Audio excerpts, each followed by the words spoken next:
ವಿದ್ಯಾರ್ಥಿಗಳೇ, ಇವತ್ತಿನ ಒಂದು ಅವಧಿಯಲ್ಲಿ ನಾವು ನಮ್ಮ ರಾಜ್ಯ ನಮ್ಮ ಹೆಮ್ಮೆ ಎಂತಕ್ಕಂಥ ಪಾಠದ ಮುಂದುವರೆದ ಭಾಗವನ್ನ ಈಗ ನಾವು ಅಧ್ಯಯನ ಮಾಡೋಣ. ಪಾಠದ ಹೆಸರು ನಮ್ಮ ರಾಜ್ಯ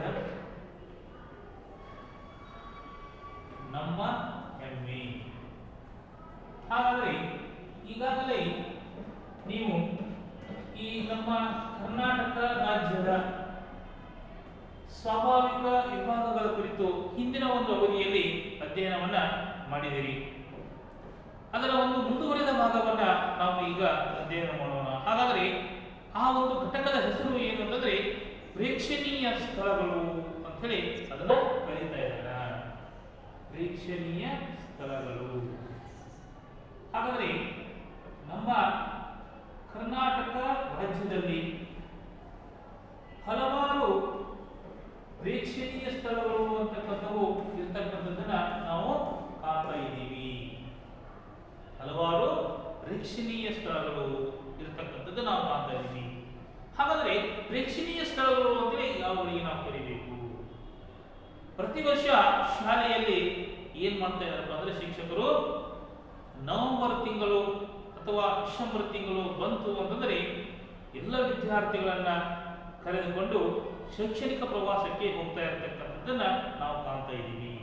ಪ್ರತಿ ವರ್ಷ ಇದು ನಡೀತಾ ಇರತಕ್ಕಂಥ ಒಂದು ಪ್ರಕ್ರಿಯೆ. ಏನ್ ಮಾಡ್ತಾ ಇದೀವಿ? ನಿಮ್ಮನ್ನ ಕರ್ಕೊಂಡು ಏನ್ ಮಾಡ್ತಾ ಇದೀವಿ?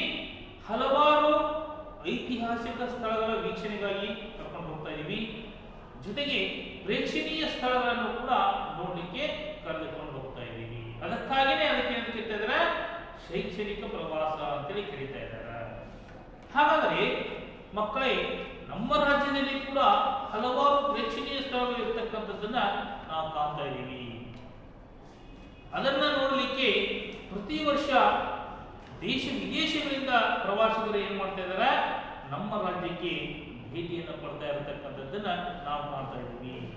ನಮ್ಮ ಕರ್ನಾಟಕ ರಾಜ್ಯ ಅಂತಂದ್ರೆ ಇದು ಕೂಡ ಹಲವಾರು ಪ್ರೇಕ್ಷಣೀಯ ಸ್ಥಳಗಳನ್ನ ಜೊತೆಗೆ ಹಲವಾರು ಐತಿಹಾಸಿಕ ಸ್ಥಳಗಳನ್ನ ಒಳಗೊಂಡಿರ್ತಕ್ಕಂಥ ಒಂದು ರಾಜ್ಯ ಇದಾಗಿದೆ ಅಂತೇಳಿ ನಾವು ಹೇಳಬಹುದು. ಹಾಗಾದ್ರೆ ಮೊದಲನೇದಾಗಿ ನಾವು ಪ್ರೇಕ್ಷಣೀಯ ಸ್ಥಳಗಳ ಕುರಿತು ಅಧ್ಯಯನವನ್ನ ಮಾಡೋಣ. ತದನಂತರದಲ್ಲಿ ಐತಿಹಾಸಿಕ ಸ್ಥಳಗಳ ಬಗ್ಗೆ ತಿಳಿದುಕೊಳ್ಳೋಣ. ತದನಂತರದಲ್ಲಿ ನಮ್ಮ ಕರ್ನಾಟಕ ರಾಜ್ಯದಲ್ಲಿರ್ತಕ್ಕಂಥ ನಿಸರ್ಗ ರಮಣೀಯವಾಗಿರ್ತಕ್ಕಂಥ ಒಂದು ಸ್ಥಳಗಳು, ನಿಸರ್ಗ ಧಾಮಗಳ ಕುರಿತು ಅಧ್ಯಯನವನ್ನ ಮಾಡೋಣ. ತದನಂತರದಲ್ಲಿ ಅನೇಕ ಜಲಪಾತಗಳು ನಮ್ಮ ಕರ್ನಾಟಕ ರಾಜ್ಯದಲ್ಲಿ ಪ್ರಸಿದ್ಧವಾಗಿರ್ತಕ್ಕಂಥ ಜಲಪಾತಗಳು ಕೂಡ ಕಂಡು ಬರ್ತಾ ಇದ್ದಾವೆ. ಜೊತೆಗೆ ಪಕ್ಷಿಧಾಮಗಳು ಕೂಡ ಕಂಡು ಬರ್ತಾ ಇದ್ದಾವೆ. ಅವೆಲ್ಲ ಅಂಶಗಳ ಕುರಿತು ಏನು ಮಾಡೋಣ? ಅಧ್ಯಯನ ಮಾಡೋಣ. ಹಾಗಾದ್ರೆ ಮೊದಲಿಗೆ ಪ್ರೇಕ್ಷಣೀಯ ಸ್ಥಳಗಳ ಕುರಿತು ಈಗ ನಾವೇನು ಮಾಡೋಣ? ತಿಳಿದುಕೊಳ್ಳೋಣ. ಹಾಗಾದ್ರೆ ನಿಮಗೆಲ್ಲರಿಗೂ ಗೊತ್ತಿರುವ ಹಾಗೆ ನಮ್ಮ ರಾಜ್ಯದ ರಾಜಧಾನಿ ಯಾವುದು ಅಂತೇಳಿ ನಿಮ್ಮನ್ನು ನಾವು ಪ್ರಶ್ನೆಯನ್ನ ಮಾಡಿದರೆ ನೀವು ಬೆಂಗಳೂರು ಅಂತೇಳಿ ಹೇಳ್ತಾ ಇದ್ದೀರಿ. ನೋಡಿ ಮಕ್ಕಳೇ, ನಮ್ಮ ರಾಜ್ಯದ ರಾಜಧಾನಿ, ನಮ್ಮ ರಾಜ್ಯದ ರಾಜಧಾನಿ ಯಾವುದು? ಬೆಂಗಳೂರು. ಹಾಗಾದ್ರೆ ಈ ಬೆಂಗಳೂರು ನಗರದಲ್ಲಿರ್ತಕ್ಕಂಥ ಪ್ರೇಕ್ಷಣೀಯ ಸ್ಥಳಗಳ ಕುರಿತು ನಾವೇನ್ ಮಾಡೋಣ?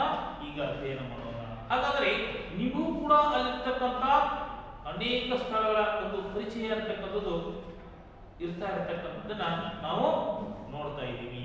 ಹಾಗಾದ್ರೆ ಈ ಬೆಂಗಳೂರು ಅಂತಕ್ಕಂಥ ಒಂದು ನಗರದಲ್ಲಿ ಇದು ನಮ್ಮ ರಾಜ್ಯದ ಒಂದು ರಾಜಧಾನಿ. ಈ ಬೆಂಗಳೂರು ನಗರದಲ್ಲಿರ್ತಕ್ಕಂಥ ಪ್ರೇಕ್ಷಣೀಯ ಸ್ಥಳಗಳನ್ನ ನಾವೇನು ಮಾಡೋಣ? ಪಟ್ಟಿಯನ್ನ ಮಾಡೋಣ. ಮೊದಲನೇದಾಗಿ ಬರ್ತಕ್ಕಂಥದ್ದು ಯಾವುದು? ವಿಧಾನಸೌಧ. ಮೊದಲನೇದಾಗಿ ಬರ್ತಕ್ಕಂಥದ್ದು ಯಾವುದು? ವಿಧಾನಸೌಧ. ಎರಡನೇದಾಗಿ ಬರ್ತಕ್ಕಂಥದ್ದು ಅದರ ಪಕ್ಕದಲ್ಲೇ ಇರತಕ್ಕಂಥದ್ದು ಹೊಸದಾಗಿ ಕಟ್ಟಡ ನಿರ್ಮಾಣ ಆಗಿರ್ತಕ್ಕಂಥದ್ದು ವಿಕಾಸಸೌಧ. ವಿಕಾಸಸೌಧ. ಇನ್ನ ಮೂರನೇದಾಗಿ ಬರ್ತಕ್ಕಂಥದ್ದು ಹೈಕೋರ್ಟ್, ಅಂದ್ರೆ ಉಚ್ಚ ನ್ಯಾಯಾಲಯ ಅಂತ ನಾವು ಕರೀತಾ ಇದ್ದೀವಿ. ಹೈಕೋರ್ಟ್. ಇನ್ನ ನಾಲ್ಕನೇದಾಗಿ ಬರ್ತಕ್ಕಂಥದ್ದು ವೆಂಕಟಪ್ಪ ಕಲಾಶಾಲೆ ಅಂತಕ್ಕಂಥದ್ದು ಕೂಡ ಬರ್ತಾ ಇದೆ ಬೆಂಗಳೂರಿನಲ್ಲಿ. ಮೈಸೂರಿನಲ್ಲಿ ವೆಂಕಟಪ್ಪ ಕಲಾಶಾಲೆ. ಇನ್ನ ತದನಂತರದಲ್ಲಿ ಬರ್ತಕ್ಕಂಥದ್ದು ವಿಶ್ವೇಶ್ವರಯ್ಯ ಕೈಗಾರಿಕಾ ಮತ್ತು ತಾಂತ್ರಿಕ ಸಂಗ್ರಹಾಲಯ. ವಿಶ್ವೇಶ್ವರಯ್ಯ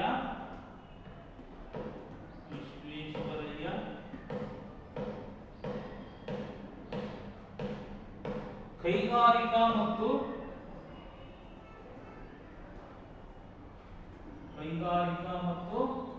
ತಾಂತ್ರಿಕ ಸಂಗ್ರಹಾಲಯ.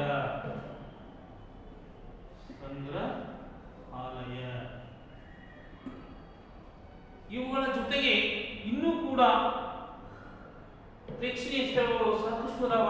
ಅವು ಯಾವ ಅಂತಂದ್ರೆ ಟಿಪ್ಪುವಿನ ಬೇಸಿಗೆ ಅರಮನೆ.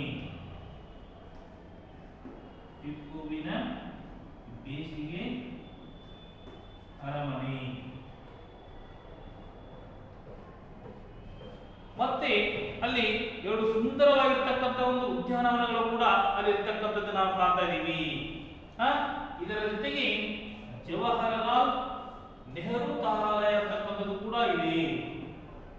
ಜವಾಹರಲಾಲ್ ನೆಹರು ತಾರಾಲಯ.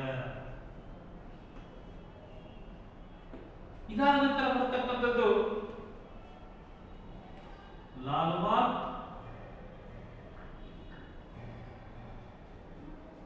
ಮತ್ತೊಂದು ಕಬ್ಬನ್ ಪಾರ್ಕ್.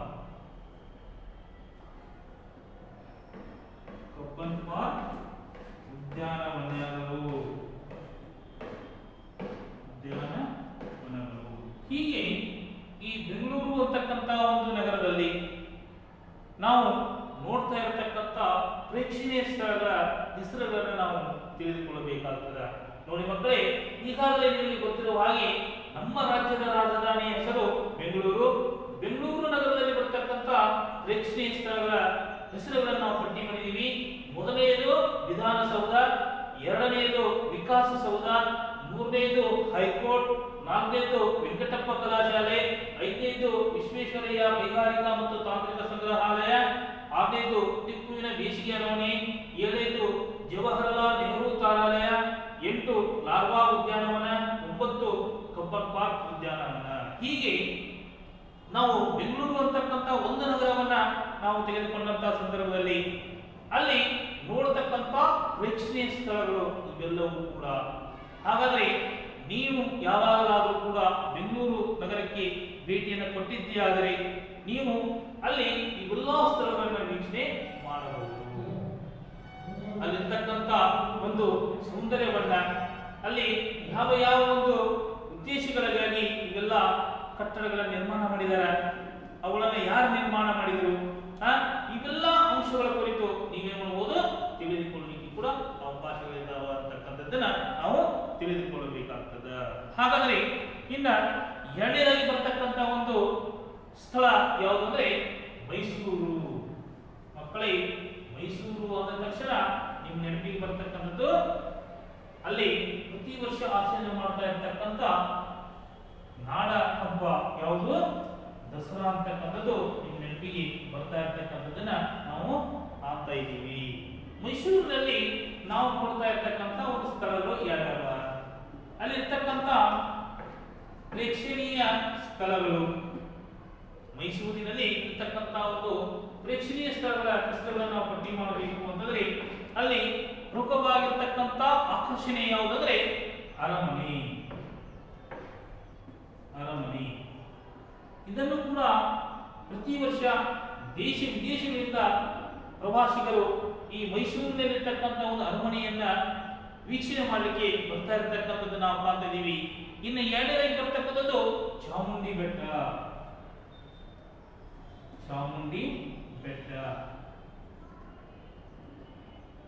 ಇನ್ನ ಮೂರನೇದಾಗಿ ಬರ್ತಕ್ಕಂಥದ್ದು ಅರಮನೆಯನ್ನು ನಾವು ನೋಡಿದೀವಿ, ಚಾಮುಂಡಿ ಬೆಟ್ಟವನ್ನು ನೋಡಿದೀವಿ. ಮೂರನೇದಾಗಿ ಬರ್ತಕ್ಕಂಥದ್ದು ಪ್ರಾಣಿ ಸಂಗ್ರಹಾಲಯ. ಮೈಸೂರಿನಲ್ಲಿ ಪ್ರಾಣಿ ಸಂಗ್ರಹಾಲಯ ಅಂತಕ್ಕಂಥದ್ದು ಕೂಡ ಇರತಕ್ಕಂಥದ್ದನ್ನ ನಾವು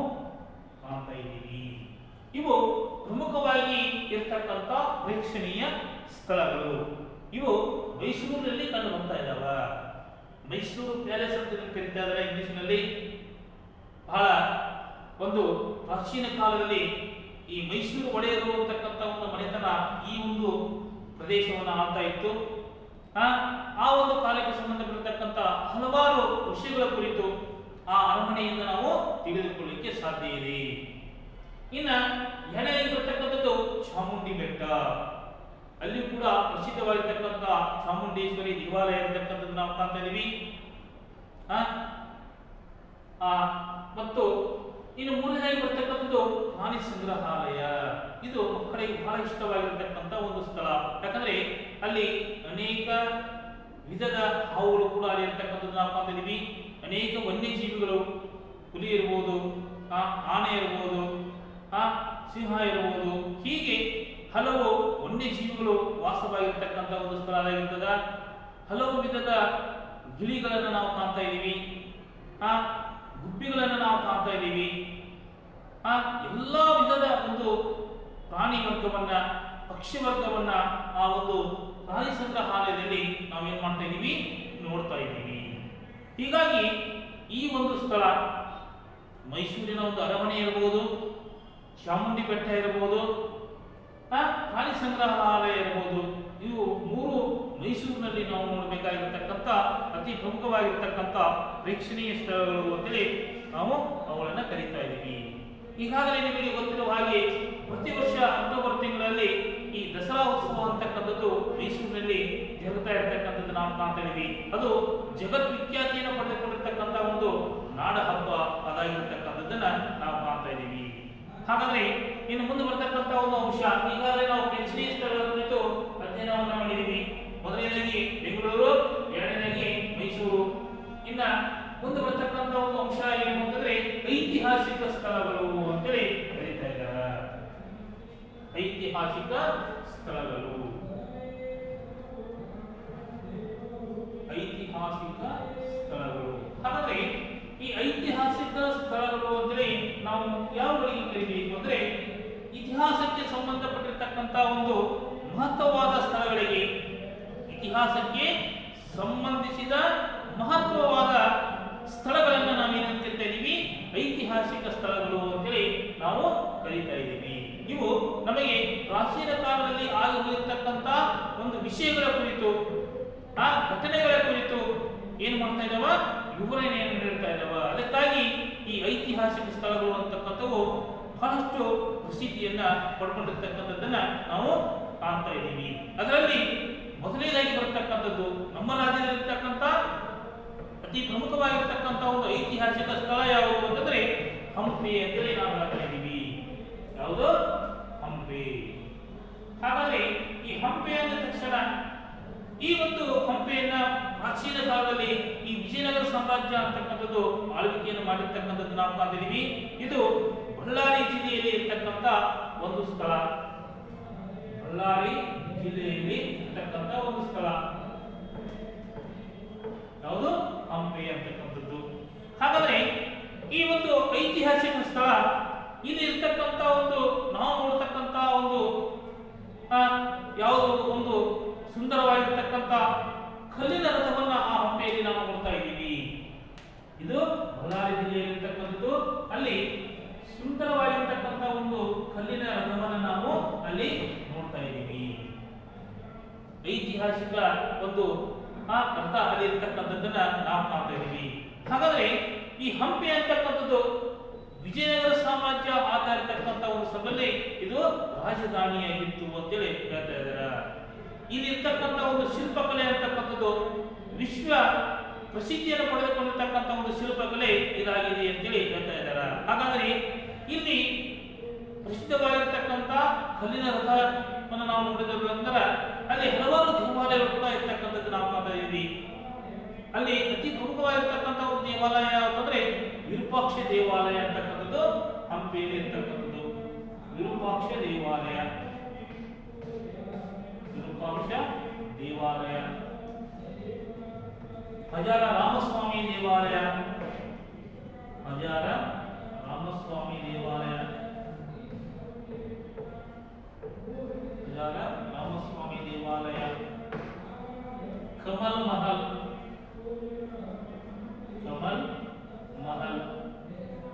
ಮತ್ತು 2 ವಿಶೇಷವಾಗಿರತಕ್ಕಂಥ ಗಣೇಶನ ವಿಗ್ರಹಗಳು ಕೂಡ ಇರತಕ್ಕಂಥದ್ದು ನಾವು ಕಾಣ್ತೀವಿ.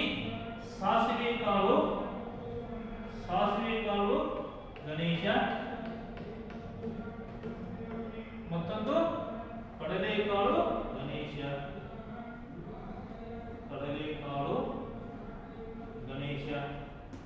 ಹೀಗೆ ಅಲ್ಲಿ ಅನೇಕ ಇತಿಹಾಸಕ್ಕೆ ಸಂಬಂಧಪಟ್ಟಿರ್ತಕ್ಕಂಥ ದೇವಾಲಯಗಳನ್ನು ನಾವೇನ್ ಮಾಡ್ತಾ ಇದ್ದೀವಿ, ವೀಕ್ಷಣೆಯನ್ನ ಮಾಡ್ತಾ ಇದ್ದೀವಿ. ನೋಡಿ ಮಕ್ಕಳೇ, ಈ ಹಂಪೆ ಈ ಒಂದು ಸ್ಥಳದಲ್ಲಿ ನಾವು ನೋಡತಕ್ಕಂಥ ಪ್ರಸಿದ್ಧವಾಗಿರ್ತಕ್ಕಂಥ ಐತಿಹಾಸಿಕ ಸ್ಥಳಗಳು. ಇದು ಬಳ್ಳಾರಿ ಜಿಲ್ಲೆಯಲ್ಲಿ ಬರ್ತಕ್ಕಂಥ ಒಂದು ಸ್ಥಳ. ಇದು ಇಲ್ಲಿ ವಿಜಯನಗರ ಸಾಮ್ರಾಜ್ಯಕ್ಕೆ ಸೇರಿರ್ತಕ್ಕಂಥ ಒಂದು ಕಲ್ಲಿನ ರಥ ಕೂಡ ಇರತಕ್ಕಂಥದ್ದು ನಾವು ಕಾಣ್ತಿದ್ದೀವಿ. ಅಲ್ಲಿ ವಿರೂಪಾಕ್ಷ ದೇವಾಲಯ ಇರತಕ್ಕಂಥದ್ದು ನಾವು ಕಾಣ್ತಿದ್ದೀವಿ. ಹಜಾರ ರಾಮಸ್ವಾಮಿ ದೇವಾಲಯ ಕೂಡ ಇರತಕ್ಕಂಥದ್ದು ನಾವು ಕಾಣ್ತಿದ್ದೀವಿ. ಅಲ್ಲಿ ಸುಂದರವಾಗಿರ್ತಕ್ಕಂಥ ಒಂದು ಕಮಲ್ ಮಹಲ್ ಅಂತಕ್ಕಂಥ ಒಂದು ಕಟ್ಟಡ ಕೂಡ ಇರತಕ್ಕಂಥದ್ದು ನಾವು ಕಾಣ್ತಿದ್ದೀವಿ. ಅಲ್ಲಿ ಸಾಸಿವೆ ಕಾಳು ಗಣೇಶ ಅಂತಕ್ಕಂಥದ್ದು ಕೂಡ ಕಂಡು ಬರ್ತಾ ಇದೆ. ಕಡಲೆಕಾಳು ಗಣೇಶ ಅಂತಕ್ಕಂಥದ್ದು ಕೂಡ ಅಲ್ಲಿ ಕಂಡು ಬರ್ತಾ ಇದೆ. ಹೀಗೆ ನಾವು ಅನೇಕ ಐತಿಹಾಸಿಕ ಸ್ಥಳಗಳನ್ನ ನಮ್ಮ ರಾಜ್ಯದಲ್ಲಿ ನಾವು ಕಾಣ್ತಾ ಇರತಕ್ಕಂಥದ್ದನ್ನ ನೋಡ್ತಾ ಇದ್ದೀವಿ. ಇವು ನಮಗೆ ಪ್ರಾಚೀನ ಕಾಲದಲ್ಲಿ ಇರ್ತಕ್ಕಂಥ ಒಂದು ಇತಿಹಾಸವನ್ನ ನಮಗೆ ತಿಳಿಸಿಕೊಡ್ತಕ್ಕಂಥ ಒಂದು ಕೆಲಸದಲ್ಲಿ ಇವು ತೊಡಗಿರ್ತಕ್ಕಂಥದ್ದನ್ನ ನಾವು ಕಾಣ್ತಾ ಇದ್ದೀವಿ. ಹಾಗಾದರೆ ನಮ್ಮ ರಾಜ್ಯದಲ್ಲಿ ಇವಿಷ್ಟೇ ಅಲ್ಲದೆ ಪ್ರೇಕ್ಷಣೀಯ ಸ್ಥಳಗಳ ಕುರಿತು ನಾವು ಅಧ್ಯಯನ ಮಾಡಿದ್ದೀವಿ, ಐತಿಹಾಸಿಕ ಸ್ಥಳಗಳ ಕುರಿತು ಕೂಡ ಅಧ್ಯಯನ ಮಾಡಿದ್ದೀವಿ. ಜೊತೆಗೆ ನಮ್ಮ ರಾಜ್ಯ ಅಂತಕ್ಕಂಥದ್ದು ಪ್ರಕೃತಿ ಸೌಂದರ್ಯದಿಂದ ಅನೇಕ ಪ್ರವಾಸಿಗಳನ್ನ ಪ್ರತಿ ವರ್ಷ ಏನ್ ಮಾಡ್ತಾ ಇದೆ, ಕೈ ಬೀಸಿ ಕರೀತಾ ಇರತಕ್ಕಂಥದ್ದನ್ನ ನಾವು ಕಾಣ್ತಾ ಇದ್ದೀವಿ. ಇಲ್ಲಿ ಅನೇಕ ನಿಸರ್ಗಧಾಮಗಳು ಕೂಡ ನಮ್ಮ ರಾಜ್ಯದಲ್ಲಿ ಇರತಕ್ಕಂಥದ್ದು ನಾವು ಕಾಣ್ತಾ ಇದ್ದೀವಿ. ಅವುಗಳಲ್ಲಿ ಅತಿ ಪ್ರಮುಖವಾಗಿರ್ತಕ್ಕಂಥ ನಿಸರ್ಗಧಾಮಗಳು ಯಾವಂದ್ರೆ ನಂದಿ ಬೆಟ್ಟ, ಭಾವಬುಡನಗಿರಿ, ಮುಳ್ಳಯ್ಯನಗಿರಿ, ಕೆಮ್ಮಣ್ಣಗುಂಡಿ, ಕುದುರೆಮುಖ, ಕೊಡಚಾದ್ರಿ. ಇವು ನಮ್ಮ ರಾಜ್ಯದಲ್ಲಿರ್ತಕ್ಕಂಥ ಅತಿ ಪ್ರಮುಖವಾಗಿರ್ತಕ್ಕಂಥ ಗಿರಿಧಾಮಗಳು ಅಂತೇಳಿ ಹೇಳ್ತಾ ಇದ್ದಾರೆ. ನೋಡಿ ಮಕ್ಕಳೇ, ಈ ಒಂದು ನಿಸರ್ಗಧಾಮಗಳನ್ನ ನಾವು ಏನ್ ಮಾಡಬೇಕು, ಈ ಮಳೆಗಾಲದ ಒಂದು ಸಂದರ್ಭದಲ್ಲಿ ಇವುಗಳನ್ನು ನಾವು ಏನ್ ಮಾಡಬೇಕಾಗ್ತದ, ವೀಕ್ಷಣೆ ಮಾಡಬೇಕಾಗ್ತದ. ನಂದಿ ಬೆಟ್ಟ ಇರಬಹುದು, ಭಾವಬುಡನಗಿರಿ, ಮುಳ್ಳಯ್ಯನಗಿರಿ, ಕೆಮ್ಮಣ್ಣಗುಂಡಿ, ಕೊಡಚಾದ್ರಿ, ಕುದುರೆಮುಖ. ಇವು ಸುಂದರವಾಗಿರ್ತಕ್ಕಂಥ ನಮ್ಮ ರಾಜ್ಯದಲ್ಲಿರ್ತಕ್ಕಂಥ ಅತಿ ಪ್ರಮುಖವಾಗಿರ್ತಕ್ಕಂಥ ಗಿರಿಧಾಮಗಳು ಇವಾಗಿದಾವ ಅಂತೇಳಿ ನಾವು ಹೇಳಬಹುದು. ಹಾಗಾದರೆ ಹೀಗೆ ನಮ್ಮ ರಾಜ್ಯ ಅಂತಕ್ಕಂಥದ್ದು ಬಹಳಷ್ಟು ನಿಸರ್ಗ ರಮಣೀಯವಾಗಿರ್ತಕ್ಕಂಥ ಒಂದು ಸ್ಥಳಗಳನ್ನ ಪಡೆದುಕೊಂಡಿರ್ತಕ್ಕಂಥದ್ದು ಒಂದು ಹೆಮ್ಮೆಯ ಸಂಗತಿ ಅಂತೇಳಿ ನಾನು ಹೇಳ್ತಾ ಇದ್ದೀನಿ. ಹಾಗಾದರೆ ಇನ್ನೂ ಕೂಡ ಹಲವಾರು ನಮ್ಮ ರಾಜ್ಯದಲ್ಲಿ ಜಲಪಾತಗಳು ಕೂಡ ಇರ್ತಕ್ಕಂಥದ್ದು ನಾವು ಕಾಣ್ತಾ ಇದ್ದೀವಿ. ಅದು ನಿಮಗೆ ಗೊತ್ತಿರುವ ಹಾಗೆ ಶಿವಮೊಗ್ಗ ಜಿಲ್ಲೆಯಲ್ಲಿರ್ತಕ್ಕಂಥ ಜೋಗ್ ಜಲಪಾತ ಇರಬಹುದು, ನಮ್ಮ ಬೆಳಗಾವಿ ಜಿಲ್ಲೆ ಇರತಕ್ಕಂಥ ಗೋಕಾಕ್ ಜಲಪಾತ ಇರಬಹುದು, ಮಂಡ್ಯ ಜಿಲ್ಲೆಯಲ್ಲಿರ್ತಕ್ಕಂಥ ಗಗನಚುಕ್ಕಿ ಬರಚುಕ್ಕಿ ಜಲಪಾತ ಇರಬಹುದು. ಅತಿ ಸುಂದರವಾಗಿರ್ತಕ್ಕಂಥ ನಿಸರ್ಗ ರಮಣೀಯವಾಗಿರ್ತಕ್ಕಂಥ ಜಲಪಾತಗಳು ಇವಾಗಿದಾವ. ಹಾಗಾದ್ರೆ ಇನ್ನೂ ಕೂಡ ನಮ್ಮ ರಾಜ್ಯದಲ್ಲಿರ್ತಕ್ಕಂಥ ಪಕ್ಷಿಧಾಮಗಳ ಕುರಿತು ನಾವು ತಿಳಿದುಕೊಳ್ಳಬೇಕಾದರೆ ಕೊಕ್ಕರೆ ಬೆಳ್ಳೂರು ಇರಬಹುದು, ಮಂಡಗದ್ದೆ ಇರಬಹುದು. ಹೀಗೆ ಹಲವಾರು ಪಕ್ಷಿಧಾಮಗಳು ಕೂಡ ನಮ್ಮ ರಾಜ್ಯದಲ್ಲಿ ಇರತಕ್ಕಂಥದ್ದನ್ನ ನಾವು ಕಾಣ್ತಾ ಇದ್ದೀವಿ. ಹಾಗಾದರೆ ನಮ್ಮ ರಾಜ್ಯ ಅಂತಕ್ಕಂಥದ್ದು ಸುಂದರವಾಗಿರ್ತಕ್ಕಂಥ ಜಲಪಾತಗಳನ್ನು ಕೂಡ ಒಳಗೊಂಡಿದೆ, ಗಿರಿಧಾಮಗಳನ್ನು ಕೂಡ ಒಳಗೊಂಡಿದೆ, ಪ್ರೇಕ್ಷಣೀಯ ಸ್ಥಳಗಳನ್ನು ಕೂಡ ಒಳಗೊಂಡಿದೆ, ಐತಿಹಾಸಿಕ ಸ್ಥಳಗಳನ್ನು ಕೂಡ ಒಳಗೊಂಡಿದೆ. ಹೀಗೆ ಹಲವಾರು ವೈಶಿಷ್ಟ್ಯತೆಗಳಿಂದ ನಮ್ಮ ರಾಜ್ಯ ಕೂಡಿರ್ತಕ್ಕಂಥದ್ದನ್ನ ನಾವು ಕಾಣ್ತಾ ಇದ್ದೀವಿ. ಇಂಥ ಒಂದು ಸ್ಥಳಗಳನ್ನ ನೋಡುವುದೇ ಕಣ್ಣಿಗೆ ಒಂದು ಹಬ್ಬ ಇದ್ದ ಹಾಗೆ. ಹೀಗಾಗಿ ಪ್ರತಿ ವರ್ಷ ನಾವು ಏನ್ ಮಾಡಬೇಕು, ಈ ಶೈಕ್ಷಣಿಕ ಪ್ರವಾಸ ಅಂತೇಳಿ ನಾವು ಶಾಲೆಯಲ್ಲಿ ಏನ್ ಮಾಡ್ತಾ ಇದ್ದೀವಿ, ಆ ಒಂದು ಪ್ರವಾಸಕ್ಕೆ ನೀವು ಬಂದು ಇಂಥ ಒಂದು ಸ್ಥಳಗಳನ್ನ, ಐತಿಹಾಸಿಕ ಸ್ಥಳಗಳ ವೀಕ್ಷಣೆಯನ್ನು ಮಾಡಬೇಕಾಗ್ತದ, ಪ್ರೇಕ್ಷಣೀಯ ಸ್ಥಳಗಳ ವೀಕ್ಷಣೆ ಕೂಡ ಮಾಡಬೇಕಾಗ್ತದ. ಸುಂದರವಾಗಿರ್ತಕ್ಕಂಥ ಜಲಪಾತಗಳಿರ್ಬೋದು, ನಿಸರ್ಗ ರಮಣೀಯವಾಗಿರ್ತಕ್ಕಂಥ ಅನೇಕ ಸ್ಥಳಗಳು ಇರ್ಬೋದು. ಅವೆಲ್ಲವುಗಳನ್ನ ವೀಕ್ಷಣೆ ಮಾಡಿದಂತಹ ಸಂದರ್ಭದಲ್ಲಿ ನಮ್ಮ ಮನಸ್ಸಿಗೆ ಏನಾಗ್ತಾ ಇದೆ, ಸಂತೋಷ ಅಂತಕ್ಕಂಥದ್ದು ಆಗ್ತಾ ಇದೆ ಅಂತ ಮಾತನ್ನು ಹೇಳ್ತಾ ಈ ಒಂದು ಅವಧಿಗೆ ನಾನು ಏನ್ ಮಾಡ್ತಾ ಇದ್ದೀನಿ, ವಿರಾಮವನ್ನು ನೀಡ್ತಾ ಇದ್ದೀನಿ. ಎಲ್ಲರಿಗೂ ಧನ್ಯವಾದಗಳು.